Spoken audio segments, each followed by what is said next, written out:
바로 보는 TV 옴부즈맨, 먼저 주간 주요 이슈를 분석합니다. 대통령 탄핵 심판 최종 변론을 연기하자는 박 대통령 측 주장에 헌법재판소는 27일 최종 변론 일정에는 변함이 없다고 못 박았습니다. 또한 헌재는 양승태 대법원장의 이정미 헌재소장 권한대행 후임 지명 관련 여부와는 상관없이 예정된 절차대로 박근혜 대통령 탄핵 심판을 진행하겠다는 입장을 밝혔습니다. 오는 28일 1차 수사기간 만료를 앞둔 특검팀은 최순실 씨를 다시 소환해서 조사했습니다. 특검팀은 최순실 씨의 재산 축제 방식을 조사하기 위해 금융감독원에 최 씨 일가 등 40여 명의 재산 내역 조회를 요청하고 최 씨의 이복 오빠인 최재석 씨에게 고 최태민 씨의 재산과 관련한 자료를 제출받기로 했습니다. 말레이시아 정부가 김정남 독살에 신경성 독가스인 VX가 쓰였다고 밝혔습니다. 말레이시아 정부는 북한과의 단교 가능성을 시사했습니다. 국제사회의 추가 대북 제재 가능성도 커졌습니다. 외교부가 부산 일본 영사관 앞 소녀상을 이전하라는 취지의 공문을 부산 동구청과 부산시의회에 보냈습니다. 외교 갈등을 풀어보자는 취지라지만 해당 지자체와 시민단체가 반발하며 논란이 확산하고 있습니다.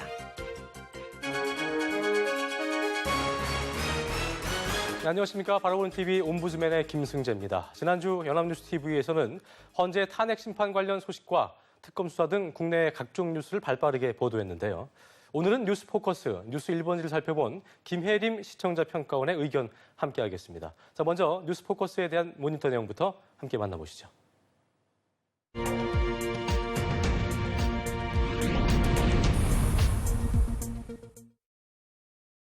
지난 13일 북한 김정은 노동당 위원장의 이복형인 김정남이 암살되었다는 소식은 한반도 안보 상황과 탄핵 정국과 맞물려 국내외에서 파장이 큰 뉴스였습니다. 이에 연합뉴스TV에서도 다양한 프로그램에서 김정남 피살에 대한 소식을 심층적으로 다루었고 2월 15일 뉴스포커스에서는 힘 빠진 김정남 왜 살해했나를 주제로 강명도 경기대 교수와 차두현 통일연구원 초청 연구위원을 모시고 대담이 진행되었습니다. 우선 앵커는 간략한 내용을 브리핑한 후 본론으로 들어가 북한의 소행이 맞는지, 피살된 사람이 김정남이 맞는지에 대한 이슈부터 질문하였습니다. 출연한 강명도 교수는 북한 김정은 위원장의 이복형인 김정남을 제거하고 싶고 제거할 수 있는 사람이나 나라가 어디 있겠냐며 북한의 소행임을 강하게 주장하였습니다. 이어서 앵커는 김정남이 왜 피살되었는지에 대해 질문하였고 차두현 연구위원은 북한의 체제 이데올로기인 수령론과 혁명 가계론에서 볼 때 김정은의 권력 기반을 위협할 사람으로 김정남을 설명할 수 있기 때문에 북한에 의해 암살되었을 것이라고 했습니다. 또 다른 분석으로 범죄 조직과 연루된 피살설이 있지만 전반적으로 북한에 의해 진행된 암살일 것을 강하게 추정하였습니다. 앵커는 김정남이 김정일 첫째 부인의 첫째 아들이라는 것이 암살의 주 요인이었는지 질문하였고 이에 대해 출연한 전문가들은 전혀 연관성이 없음을 강조하였습니다. 강명도 교수는 김정남이 북한 내에서 후계자로서 인정받지 못한 인물이었다고 전했고 김정남의 어머니인 성혜림 역시 김정일과 혼인하지 않은 상태로 정식 부인이 아니었기 때문에 성혜림과 김정남은 오히려 김정일에게 허점이 되는 인물들이었다고 이야기했습니다. 때문에 김정남의 피살은 그가 김정은에게 위협이 되는 존재여서가 아니라 최고 존엄의 권위를 훼손하는 존재였기 때문에 제거된 것이라고 설명하였습니다. 차두현 연구위원 역시 혈통상 김정은이 더 우세함을 설명했고 이러한 피살 상황이 김정은의 동의 없이는 벌어지지 않았을 것임을 강조했습니다. 그리고 왜 지금 피살되었는지에 대해서는 주변국들의 북한 정권 교체의 압력에 이용되지 않도록 하기 위한 설과 망명설, 사전에 적발된 쿠데타설을 간략히 설명하였습니다. 이에 대해 강명도 교수 역시 김정남이 그동안 일본과 많이 접촉하며 망명에 대한 이야기를 했었다고 덧붙이며 망명설에 무게를 두어 분석하였습니다. 이어서 앵커는 김정남의 여권상 이름이 김철로 되어 있는 이유, 친중 인물이라 평가받는 건, 마카오행 비행기를 탈 예정이었던 점들을 질문하였고 출연한 전문가들은 북한 고위직들은 이름을 바꿔서 출국하는 경우가 많다는 점, 중국이 김정남을 지지하고 두둔한다는 것은 단순 설일 뿐이라는 평가 등을 내놓았습니다. 김정남이 마카오로 가려던 것이 아들인 한솔군을 만나려는 것이었는지, 그리고 한솔군 역시 신변 위협이 미칠 것인지에 대해 차두현 연구위원은 현재 세계의 이목이 집중된 상황 속에서 북한이 국제적 비난을 감수하고 다시 아들까지 위협하지는 않을 것이라고 예상했습니다. 반면에 강명도 교수는 북한이 탈북자들을 대상으로 생명의 위협을 하고 있는 것과 과거 사례들을 예로 들며 김정남의 가족들은 국제사회의 여론을 조성할 수 있기 때문에 북한에게는 잠재적인 위협의 대상으로 분류됨을 설명하였습니다. 앵커는 현재 북한이 말레이시아를 상대로 시신 인도를 요청한 것과 북한 내 보도 가능성에 대해 질문하였고, 차두현 연구위원은 북한 내에서 보도될 가능성은 없다고 본 반면, 강명도 교수는 외신들이 이번 사건에 대해 비중 있게 보도하고 있는 상황에서 자국민이 피살된 북한의 입장에서는 어떤 발표라도 해야 하는 상황일 것이라고 하며, 북한 국민이 말레이시아에서 피살되었다고 간략히 보도하는 발표를 할 것이라고 예상했습니다. 앵커는 이번 사건이 북한의 소행이 맞는지부터 질문을 시작하였고, 김정남은 왜 피살되었는지, 김정남 망명설과 암살설, 남은 가족들에 대한 추가 위협 여부, 현재 진행되는 상황 등 이번 사건에 대한 객관적인 질문들과 시청자들이 궁금해할 만한 질문들을 고르게 선별하여 프로그램 전반적으로 객관적인 입장을 잘 유지해 주었습니다. 또한 북한 출신 교수가 패널로 출연하여 북한에서의 경험을 토대로 설명해 준 것 역시 북한 및 현 상황에 대한 이해에 도움이 되었습니다. 그러나 북한에서의 경험담을 토대로 이야기를 많이 하다 보니 객관적인 설명이 부족한 면이 많았던 점은 아쉬운 부분이었습니다. 김정남이 말레이시아를 방문한 것은 망명 추진을 위한 것이라는 점, 그동안 일본 언론과 접촉을 많이 한 이유는 일본이 돈을 줬기 때문이라는 점, 말레이시아의 평양관이라는 음식점에서 북한 공작원들이 잠복하여 이번 사건을 준비했을 것이라는 점 등은 그 내용의 중요성에 반해 어떤 근거 자료를 제시하거나 추가 설명 없이 단순 주장만 있었던 내용이었습니다. 김정은 북한 노동당 위원장의 이복형이 말레이시아의 공항에서 암살되었다는 소식은 정치 외교적으로 큰 이슈인 동시에 자극적인 뉴스 소재입니다. 때문에 정확한 사건 분석이 나오지 않은 상황에서 여러 추정과 설들이 나오기 좋은 이슈이기도 합니다. 그러나 객관적인 보도와 심층적인 분석을 요하는 뉴스 프로그램에서조차 단순 설들과 추정으로 나열하는 것은 자극적인 반응을 증대시키기 위한 것으로만 보여 아쉬운 부분이었습니다. 김혜림 시청자 평가원의 뉴스포커스에 대한 의견 함께 보셨고요. 다음으로 뉴스 1번지는 어떤 평가를 받았는지 함께 만나보시죠.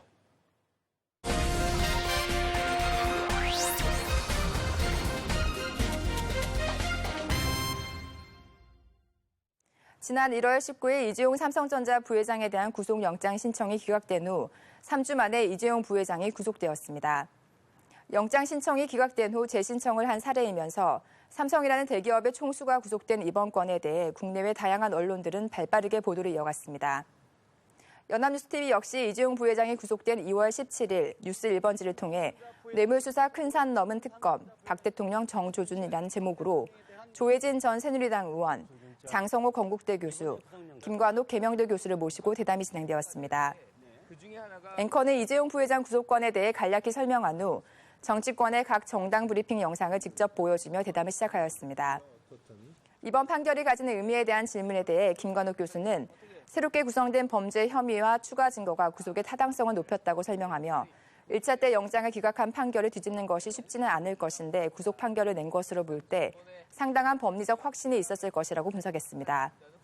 그리고 이번 사건의 가장 중요한 의미는 박 대통령 탄핵 수사와 관련해 특검이 주도권을 확보하게 된 점이라고 평가했습니다. 이번 구속 판결과 박 대통령의 뇌물죄 수사에 대한 질문에 대해 장성호 교수는 근본적으로 법원에서는 뇌물죄 혐의 인정보다는 위증이나 증거인멸의 가능성을 보고 구속영장을 판결한 것이라고 분석했습니다. 반면에 조혜진 전 의원은 이번 건이 명분상 유죄 판결은 아니나 구속영장 발부 자체에서 상당한 혐의 가능성을 인정한 것이라고 평가했습니다.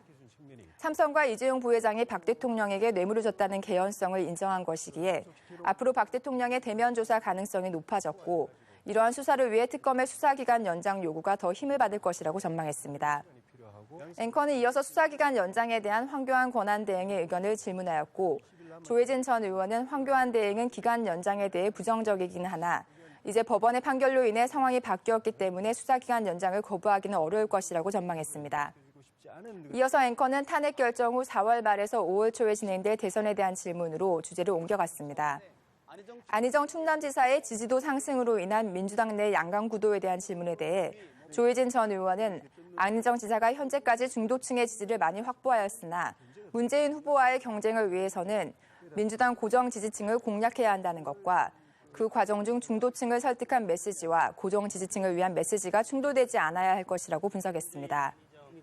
장성호 교수는 문재인 대세론이 한계를 보이고 있음을 언급하였고 안희정 지사의 현 상황에 대해서는 대연정이라는 함정에 빠진 허수로 분석하며 만약 안희정 지사가 대선 후보가 되지 못할 경우 그 지지표는 야권 후보가 아닌 여권으로 옮겨갈 것임을 전망했습니다.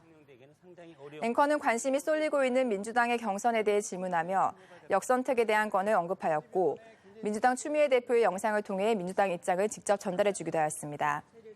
이에 대해 조혜진 전 의원은 박사모 등 특정 세력의 역선택이 대세에는 영향을 미치지 못할 것이라고 전망하였고 김관옥 교수는 그러한 역선택이 결과에 미치는 영향 여부를 떠나 제도적 완벽성을 추구해야 된다는 점을 강조했습니다.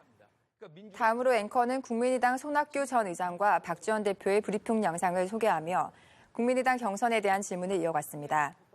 조혜진 전 의원은 국민의당의 경우 민주당과는 비교할 수 없다고 평가하며 안철수 대세론을 뒤집기는 쉽지 않을 것이라고 분석했습니다. 경선 후 빅텐트로서 문재인 후보를 제외한 다른 세력을 묶는 것이 승패의 관건이라고 전망하며 민주당의 대선 후보로 안희정 지사가 안 될 경우 그 표를 어떤 명분으로서 흡수할 수 있을지도 중요하다고 언급하였습니다. 이에 대해 김관옥 교수는 빅텐트가 되어야 구도의 변화가 생기는 것으로 볼 때 그 변화가 크지 않을 것이라는 전망과 함께 경선 흥행을 위해서는 모바일 투표가 적용되어야 한다는 점을 언급하였습니다. 장성호 교수는 국민의당의 경우 진영 논리로서 탄탄하므로 크게 서두를 것 없이 대선을 준비해야 함을 언급하였습니다. 전반적으로 삼성 이재용 부회장 구속 판결이 지니는 의미와 그 영향, 그리고 향후 탄핵 판결과 대선까지 아우르는 종합적인 분석을 하여 유익한 시간이었습니다. 특히 정치권과 학계의 전문가들 3명이 출연하여 각자의 위치에서 바라본 분석들을 내놓으며 동일한 안건에 대해 조금씩 다른 시각을 보여준 점은 대담 프로그램으로서 균형감 있는 분석에 도움이 되기도 했습니다. 또한 대담 초반부터 정치권의 브리핑 영상 자료를 자주 활용하여 시청자의 이해를 높인 점도 눈에 띄는 점이었습니다. 다만 자막과 영상 자료뿐 아니라 그래픽 화면을 활용해서도 정보 전달을 하였다면 더욱 충실한 정보 전달이 되었을 것으로 보였습니다. 그리고 전체적으로 앵커의 질문들이 일반적인 현황 소개에 그친 점은 아쉬운 부분이었습니다. 약 30분의 시간 동안 3명의 패널이 이재용 부회장의 구속 판결과 그 영향에 대해 언급하고 각 정당의 경선과 대선에 대한 이슈까지 다루기에는 할당된 시간이 부족하기만 하였습니다. 이재용 부회장의 구속 수사가 특검 수사에 미치는 영향, 그리고 대선 준비 등은 모두 연관되는 정치 이슈이면서도 각각 다룰 수 있는 질문들이 많은 중요한 이슈이기도 합니다. 때문에 정치 이슈를 깊이 있는 해설로 설명하고 있는 뉴스 1번지라면 해당 주제를 나누어 더욱 깊이 있는 질문과 분석을 진행하는 것이 필요해 보였습니다.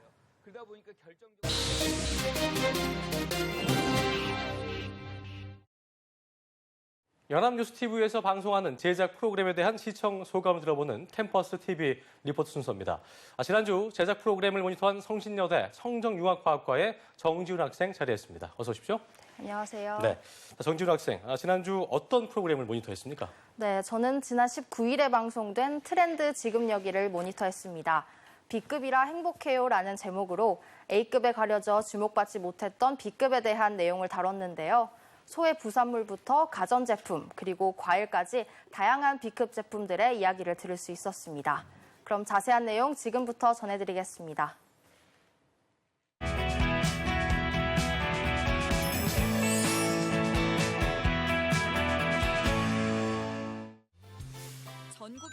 처음으로 소개된 곳은 경상북도 고령에 위치한 고령축산물 공판장이었습니다. 이곳 주변에서는 도축뿐만 아니라 도매점이나 부산물 전문점도 함께 위치해 있었는데요. 소 부산물만 따로 전문적으로 판매하고 있다는 점을 새롭게 알게 되어 흥미로웠습니다. 공판장에서 1차 가공을 마친 부산물들이 2차로 가공되는 그 생생한 현장을 보여주었는데요. 이 2차 가공지에서는 부산물만 따로 취급한다는 내용을 통해 B급임에도 A급 부럽지 않는 전문가의 애정과 노력을 느낄 수 있었습니다.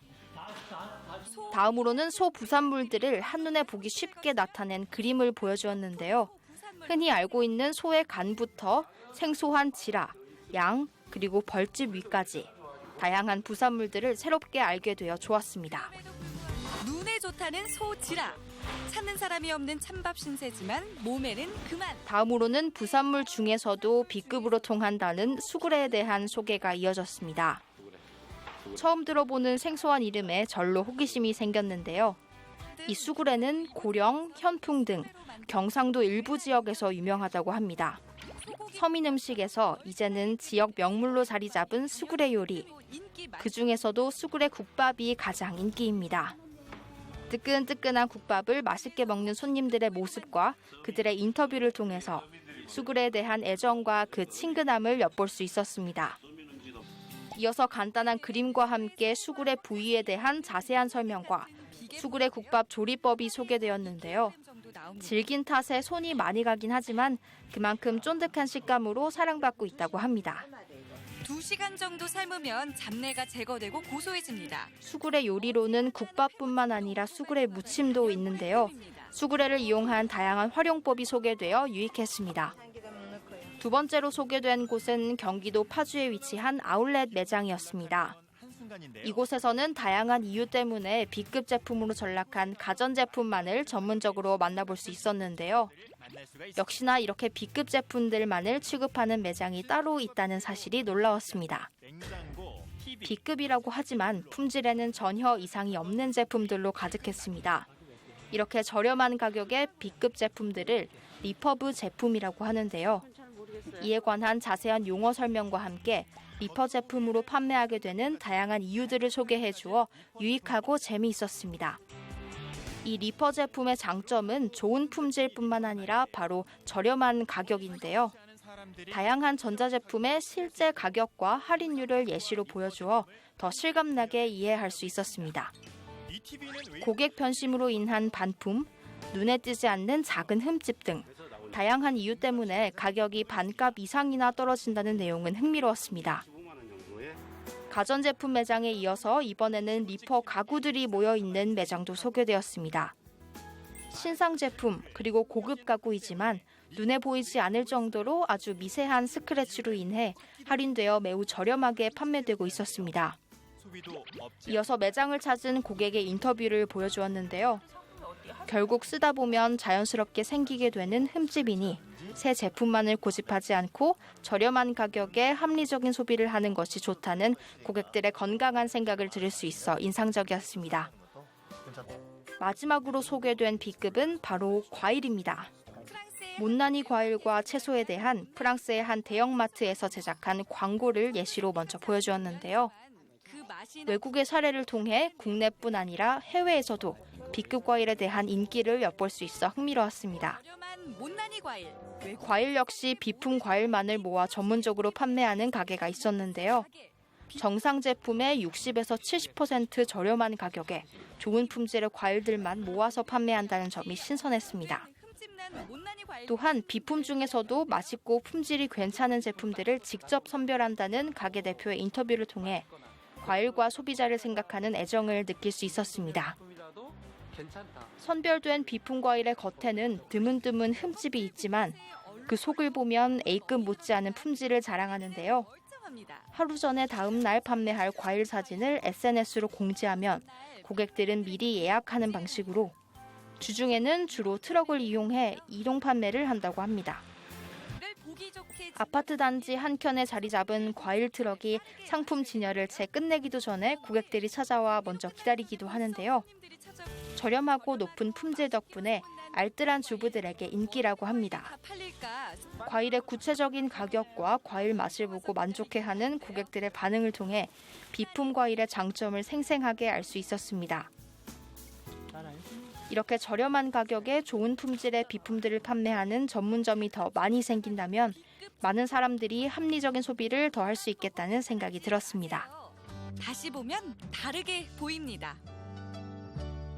네, 모니터 내용 잘 봤습니다. 자, 정지훈 학생, 이 트렌드 지금 여기에 나온 비품 상점 중에서 어떤 상점이 가장 눈에 띄었나요? 네, 저는 마지막으로 소개된 비품 과일 가게에 가장 눈길이 갔습니다.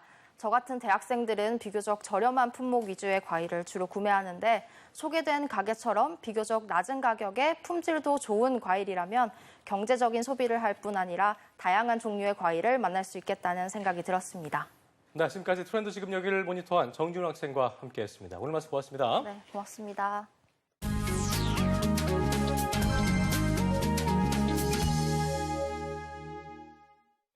지난 13일 말레이시아 쿠알라룸푸르 공항에서 북한 김정일의 장남인 김정남이 피살됐습니다. 말레이시아 경찰은 김정남 살해 용의자로 베트남, 인도네시아 국적의 두 여성과 북한의 한 명을 체포했고요. 최악의 신경작용죄로 알려진 VX로 김정남이 사망한 것으로 밝히면서 김정남의 암살 배후가 북한의 소행일 가능성이 높아지고 있습니다. 자, 오늘 TV와 비평에서는 북한 김정남 피살 이후에 국내외 언론은 어떻게 보도하고 있는지, 그리고 보도의 문제점 등은 없는지 자세히 알아보겠습니다. 이 시간 명지대학교 디지털미디어학과 최선규 교수 자리했습니다. 어서 오십시오. 네, 안녕하세요. 네. 자, 김정남의 얼굴에서 신경성 독가스 물질인 VX가 검출되면서 충격을 좀 주고 있는데요. 자, 교수님, 먼저 이번 사건의 시작부터 지금까지 상황을 좀 짚어주시고요. 또 우리 언론에서 어떻게 보도하고 있는지 좀 알려주시죠. 네, 지난 13일 현지 시간으로 오전 9시경에 말레이시아 쿠알라룸푸르 공항에서 김정남이 2명의 여성에게 독극물 공격을 받아 실신한 이후에 병원에 후송됐으나 11시경에 사망이 선고되었습니다. 15일 말레이시아 경찰은 2명의 외국인 여성을 용의자로 체포했고 시신을 부검했습니다. 17일 말레이시아 경찰은 북한 국적의 리정철을 용의자로 체포했고 22일에는 북한 국적의 남성 4명과 북한 대사관의 2등 서기관 그리고 고려항공 직원 등 추가적 용의자들의 신원을 추가로 공개했습니다. 말레이시아 북한 대사는 말레이 경찰이 발표한 수사 결과를 믿을 수 없다며 북한과 말레이시아의 공동 수사를 요구했으나 말레이시아 수상은 북한 대사의 발언이 외교적으로 무례하고 하다고 비판하면서 북한의 공동 수사 요구를 일축했습니다. 말레이 경찰은 김철이라는 이름의 북한 여권을 소지하고 사망한 김정남의 신원 확정을 위해서 유족의 DNA 채취를 추진하고 있다고 밝혔습니다. 김정남의 피살 사건이 발생한 다음 날인 2월 14일 저녁부터 우리 언론은 이를 집중적으로 보도하기 시작했습니다. 스트레이트 기사와 해설 기사뿐만 아니라 시사 토크 등으로 김정남 피살 사건과 피살의 배후 그리고 이 사건이 미칠 영향 등에 대해서 보도를 하였습니다. 그렇군요. 자, 김정남 피살 보도 후에 일부 언론들이 추측성 보도를 너무 난무하면서 문제점을 노출하기도 했는데요. 일단 김정남 피살에 관련된 언론의 보도 행태는 어땠는지 좀 짚어주시죠. 네, 김정남 피살 사건이 발생한 이후에 언론들의 보도 경쟁이 벌어지면서 사실 확인을 거치지 않은 많은 추측성 보도와 오보가 많이 발생했습니다. 2월 14일 이 사건을 저녁 뉴스에서 처음 보도한 TV조선은 김정남이 말레이시아에서 북한 여간첩에게 독침을 맞고 살해당했다 이렇게 전했는데요. 피살 사실의 보도는 정확했지만 김정남을 살해한 사람은 북한 여간첩이 아니라 베트남과 인도네시아 국적의 여성들이었고 살해에 사용된 무기도 독침이 아니라 신경성 독가스의 일종인 VX 가스인 것으로 나중에 밝혀졌습니다. 2월 16일 말레이시아 언론이 현지 경찰에 여성 용의자 1명을 추가로 체포했다고 보도한 이후에 일본의 교도통신은 추가 체포된 여성이 한국 여권을 가지고 있다고 보도했는데 이 사실을 현지 말레이 경찰이 확인해 준 것은 아니었습니다. 그럼에도 국내 언론은 교도통신을 인용해서 한국 여권이란 사실을 보도해서 한데 한국 여권이 포털 사이트의 실시간 뉴스 검색어에 올랐습니다. 결과적으로 한국 여권 보도는 오보였고 몇 시간도 지나지 않아 현지 경찰은 해당 여성이 인도네시아 여권을 가지고 있다고 밝혔습니다. 2월 20일에는 김정남의 아들인 김한솔이 말레이시아에 입국한다는 기사가 속보로 보도되었고 그날 밤 수백 명의 내외신 기자들이 말레이시아 공항에서 입국하는 김한솔을 찾기 위해서 북새통을 벌였으나 김한솔을 찾지 못했습니다. 말레이시아 경찰은 22일 오후 12시에 공식 기자회견을 열고 망자의 가족이 경찰에 출석했고 시신을 확인했다는 언론 보도는 오보라고 밝혔습니다. 사실 확인을 거치지 않고 언론들이 속보 경쟁을 벌이다 보니까 많은 오보가 발생한 것입니다. 그랬군요. 자, 세계 주요 외신들도 그렇고 말레이시아 언론도 그렇고 김정남 피살 관련 보도를 많이 하기도 했는데요. 우리 언론과 비교했을 때 어떤 차이점이 있었는지 좀 짚어주실까요? 네, 김정남 피살이 한국에서 보도된 이후에 세계 주요 외신들은 한국 언론의 보도를 인용하면서 김정남의 피살 소식을 주요 뉴스로 타전했습니다. 말레이 경찰은 사건 발생 초기에 말레이 언론에 대해서 이 사건에 대해서 보도 엠바고를 요청한 것으로 알려지고 있는데 한국에서 김정남 피살 사건이 보도된 이후에 말레이 언론도 실시간으로 이 사건을 보도하고 신문들도 일면으로 기사에 보도했습니다. 다만 우리나라의 언론에서는 거의 모든 언론이 초기부터 피살의 배후로 북한을 단정하다시피 한 데 비해서 말레이 언론은 피살의 배후에 북한이 있지 않냐 하는 의혹으로 보도한 점이 다릅니다. 일본의 언론은 치밀한 사실 확인을 거쳐서 신중한 보도를 하는 게 장점이지만 김정남 피살에 대해서는 일본 언론들의 오보와 카더라성 보도가 줄을 잇고 있습니다. 2월 15일 오전 일본의 교도통신은 일본 정부 관계자를 인용해서 김정남 살해에 가담된 것으로 보이는 여성 2명이 이미 사망했을 것으로 보인다는 보도했는데 오보로 밝혀졌습니다.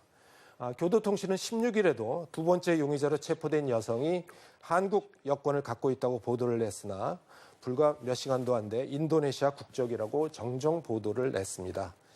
산케이 신문은 17일 일면 기사에 복수의 소식통을 인용해서 이번 사건이 발생된 것은 김일성 주석 혈통을 이은 인물을 옹립해서 망명 정부를 세우려는 외부 세력과 김정남이 접촉했기 때문일 가능성이 있다 이렇게 보도를 했는데 이와 같은 보도는 사실 확인이 안 되고 굉장히 사실 확인도 힘든 풍문 수준의 보도입니다.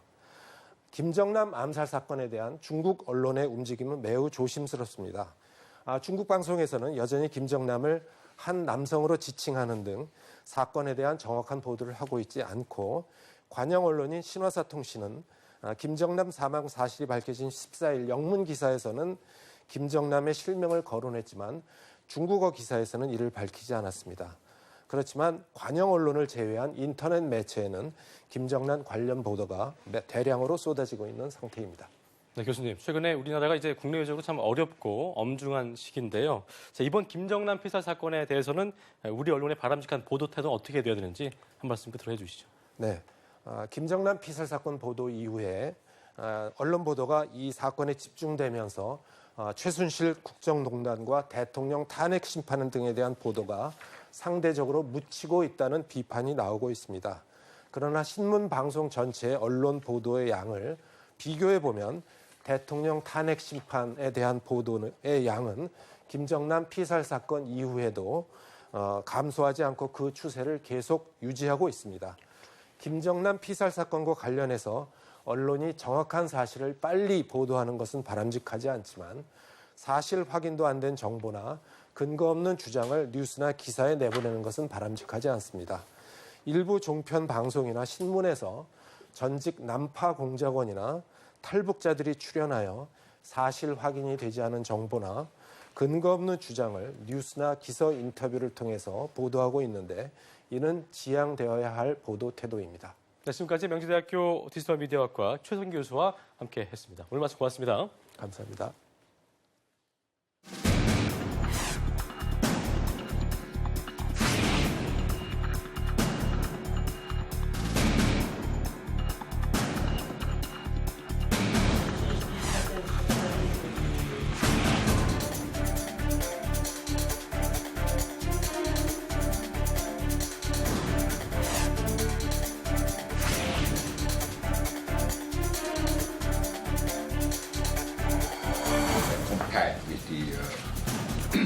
The document issued by Embassy of North Korea, yeah, and by the identity issued by North Korean Embassy.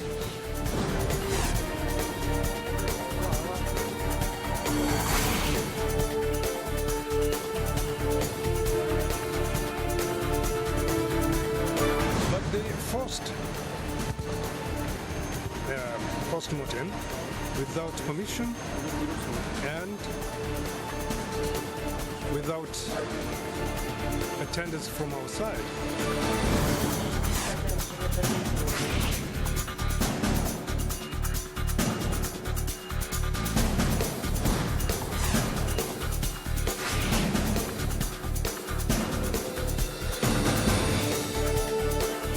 Request the North Korean authorities to assist us in tracing them and hand them over to us for us to complete investigation.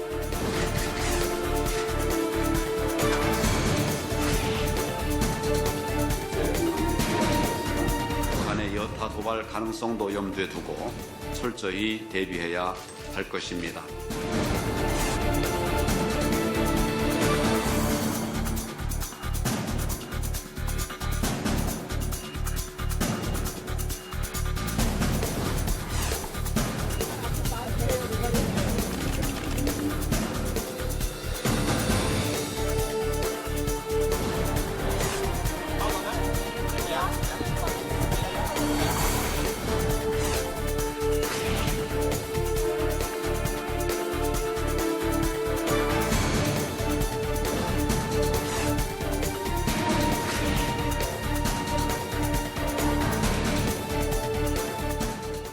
저희 옴부즈맨 제작진은 언제나 여러분의 다양하고 소중한 의견을 기다리고 있습니다. 방송을 보시고 느낀 소감을 전화나 시청자 게시판 그리고 SNS로 보내주시면 되겠습니다. 바로 보는 TV 옴부즈맨 오늘 방송은 여기까지입니다. 시청해주신 여러분 고맙습니다.